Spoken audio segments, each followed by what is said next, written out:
So this is my second time. I know this angle is not the best. This is my second time ever wearing a binder. It's so cool.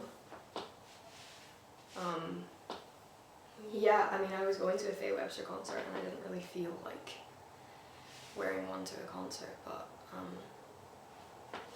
I'm just so, I can't stop, like, it's just so flat, like it's like,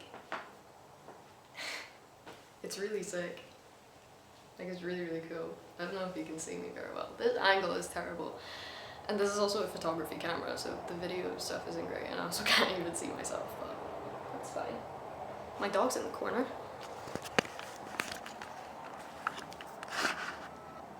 She's very blurry, but you can, yeah, she's there. Here's my outfit.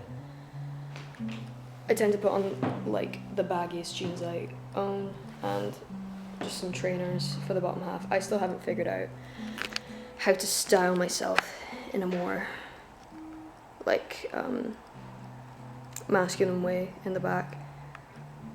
And usually I just throw on a jumper and crop my t-shirt sometimes.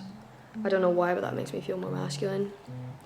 And then I do my makeup in like a kind of just bronzer and powder, but occasionally I put on some blush, and occasionally I'll put my head in a hat to make it look shorter. But actually I've come to the point where I'm like,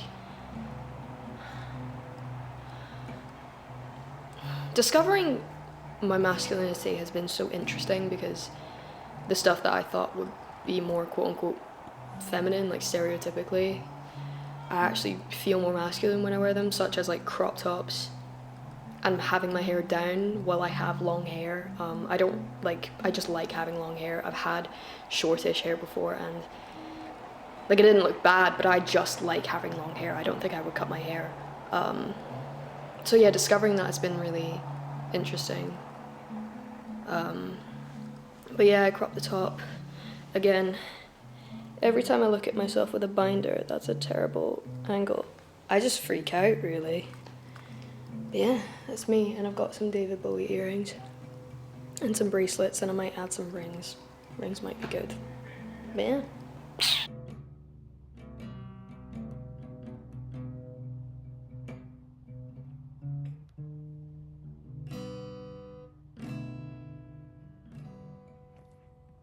Hi, this is Editor Visa here. I really need to take out my contacts. It's currently 1 a.m. I was just going back to this video because I filmed this maybe like in May, sometime early May, but I was already planning on posting it during Pride Month anyway. I've always, specifically for the past couple of years, have had a pretty,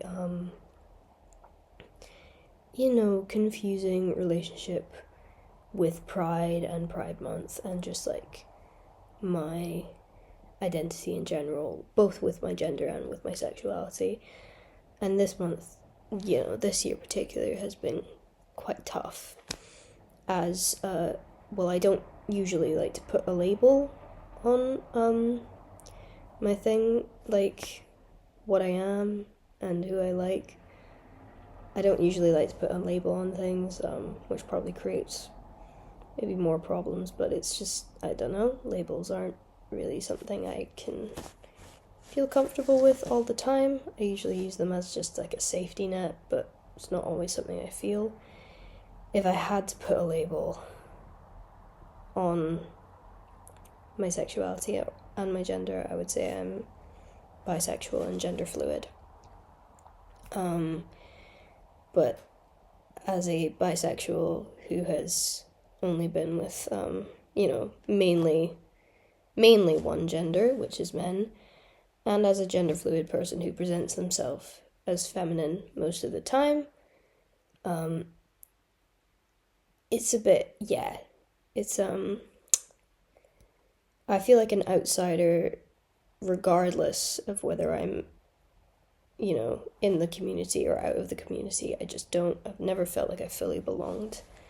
But tonight I went to a screening of the movie Pride, you know, with Andrew Scott and George Mackay and all that. It was a screening at the cinema, and it was the 10th anniversary of its release date. So I went to see that, and I just kind of,